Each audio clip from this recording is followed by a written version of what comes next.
तो मुझसे का सवाल हुआ लाहौर में, तो मैंने कहा कि माफी वो मांगे जिस पर जुल्म हो रहा है, क्या माफी उनको मांगनी चाहिए जो जुल्म की बुनियाद बन रहे हैं। ये फिर आप कहते हैं कि फौज का कोई हाथ नहीं, फौज का इंतखाबात के अंदर कोई हाथ नहीं है। एक एक बच्चा जानता है, लाखों क्लिप्स मौजूद हैं कि फौज ने इंतखाबात के अंदर कैसे इंटरफियर किया। तो अमर जावेद बाजवा साहब ने चलते चलते ये बात कही कि अब आइंदा फौज सियासत में हिस्सा नहीं लेगी।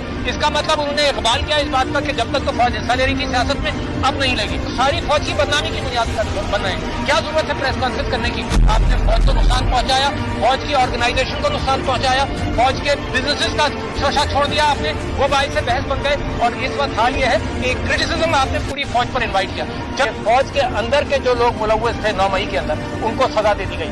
मगर मेरा सवाल ये है कि खुद भी आपने यही कहा कि सारी फौज तो मुलव्वस नहीं थी, सारी फौज को तो सजा नहीं दी, मगर पाकिस्तान तहरीक इंसाफ के चंद लोगों के ऊपर आपने इल्जाम लगाया और सारी पार्टी को बंद करने की फिक्र में है, सारी पार्टी के ऊपर इल्जाम लगा दिया।